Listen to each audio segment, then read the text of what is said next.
Good morning, Mr. President. My name is Keri.m4v, and I am a member of CCU, and I am here to discuss racial tension between Hispanics and Americans. The TV show What Would You Do did an episode in January of 2009 exploring what the public's reaction would be when they were placed in a blatantly racist situation. They had an actor play the role of a racist deli clerk and had two Hispanic actors dress up as day laborers. They came into the deli as customers, and when the actors came into the deli, the clerk would deny their service and make racist comments to them to see what the other customers' reactions would be. The result of the social experiment showed that the majority of the other customers would agree with the clerk, or they would just ignore the situation in general.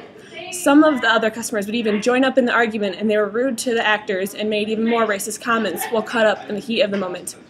This is a classic example of racism in a normal environment that we are all comfortable in. The root of this problem is the American issue of illegal immigration from Mexico. This causes a lot of tension between Americans and Hispanic Americans. This is a classic example of racism in a normal environment that we are all comfortable in. The root of this problem is the American issue of illegal immigration from Mexico. This causes a lot of tension between Americans and Hispanic Americans. The problem of racism is not one that can be solved, but it is possible to decrease the amount of racism in our society. To do this, we need to go to the root of the problem and fix it. We need to focus on reforming immigration on the southern border. Simply increasing border patrol will not help, because that forces immigrants to travel across more dangerous sections, causing more harm to the immigrants. The American government needs to continue to work together and to come up with ways to solve the problem of illegal immigration and to better treat illegal immigrants found here in America rather than immediately deporting them and discriminating against them. There are many places in the Bible where we are instructed to help those who are persecuted, oppressed, and poor. Isaiah 1:17 states it clearly. Learn to do right, seek justice, defend the oppressed. Take up the cause of the fatherless, plead the case of the widow.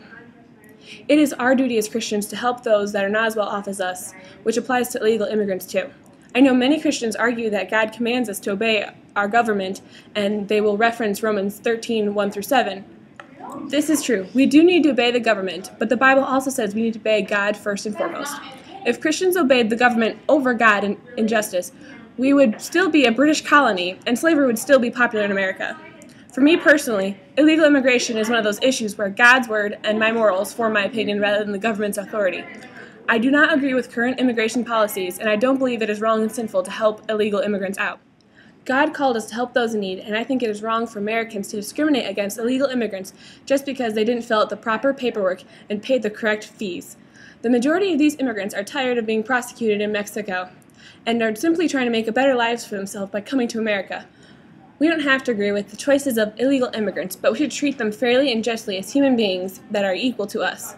Making adjustments to immigration policy should help solve the root of the problem, leading to less day-to-day tension between Hispanics and Americans. Also, to help lessen racial tension between legal Hispanic Americans and white Americans, our society needs to be aware of the prejudice we have against Hispanics. TV shows like What Would You Do are entertaining, but they also show the public how racist and stereotypical the average American can be without realizing it. People need to know that it is not okay to be prejudiced, racist, or stereotypical, even in a minor way. Americans need to make a conscious effort to be accepting towards others that are different and not assume that they are here to make life for American citizens harder. Thank you for your time, Mr. President.